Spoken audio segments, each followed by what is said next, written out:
Bon, c'est le moment d'être honnête. Je vais vous dire les vérités que personne n'ose dire et qui vont faire mal. Le Bitcoin n'est pas en bonne santé et par extension, toutes les autres crypto-monnaies ne le sont pas non plus. Et je vais te montrer pourquoi.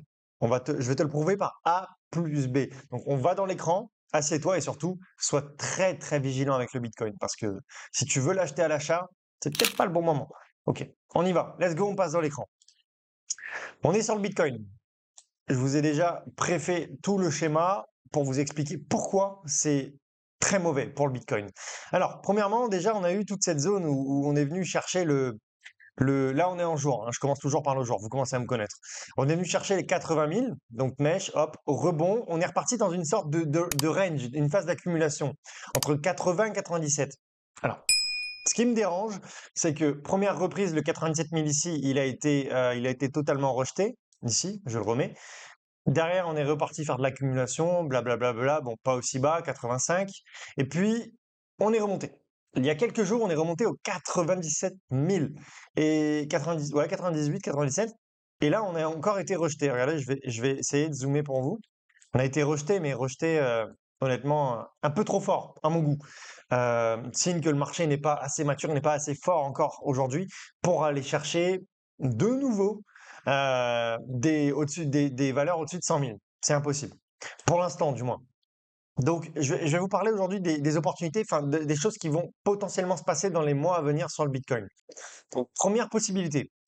Dans les mois à venir, le Bitcoin, il continue de faire son truc là, son accumulation, blablabla, ce que moi j'appelle le ping-pong, vous commencez à me connaître.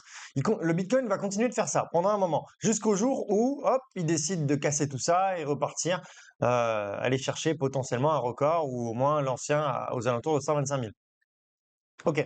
Maintenant, le deuxième, évidemment, c'est le scénario baissier. Possible aussi.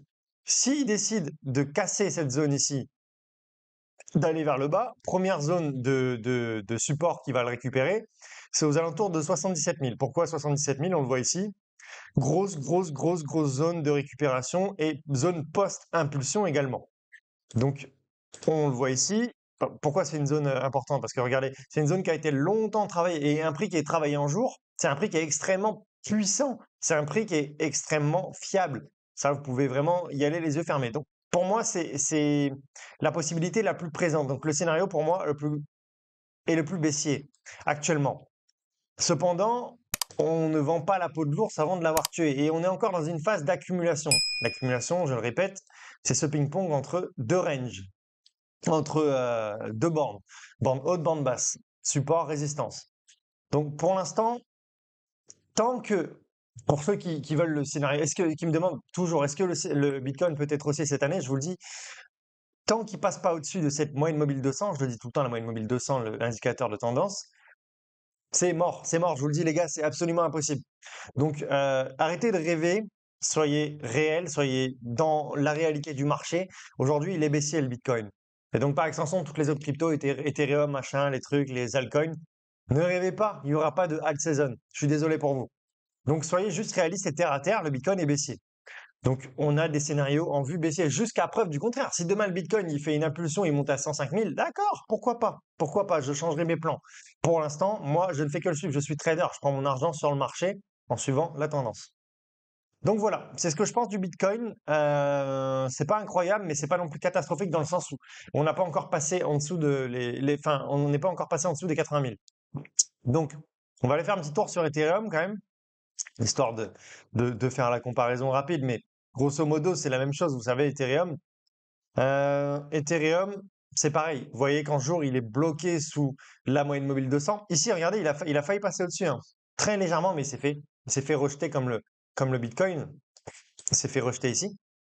Donc, même tête, mais en plus de volatilité.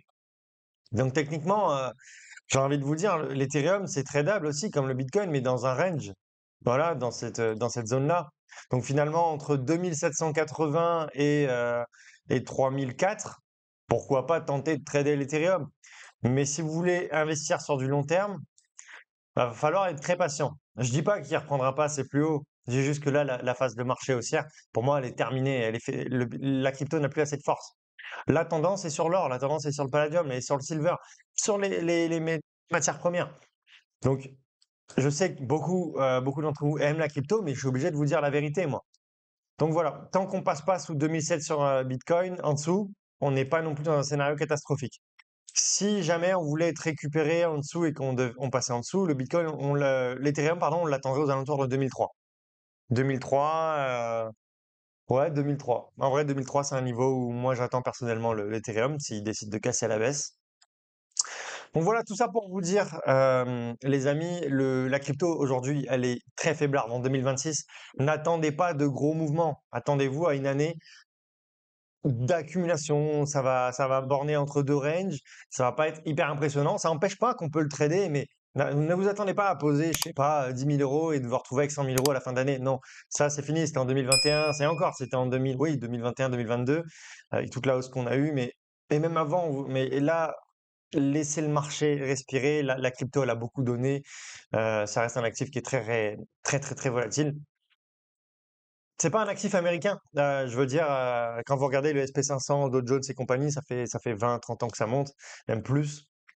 Le Bitcoin, c'est pas ça, c'est un peu plus faiblard. Aujourd'hui, c'est pas adopté par le monde entier. Il y a moins de capitalisation, donc ouais, laissez-lui le temps de respirer, mais ne soyez pas bête à rêver. Ne rêvez pas. En trading, en finance, on rêve pas. Vous comprenez?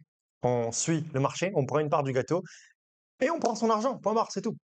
C'était Hugo de la Body Trading Academy. Pour ceux qui veulent être accompagnés, n'hésitez pas à venir m'envoyer un message directement. Je balance dans quelques jours la nouvelle stratégie, la Botinacci. Je vais tout vous dire sur les réseaux. Donc restez connectés. N'hésitez pas à suivre sur Instagram. Et puis, je vous dis à la prochaine.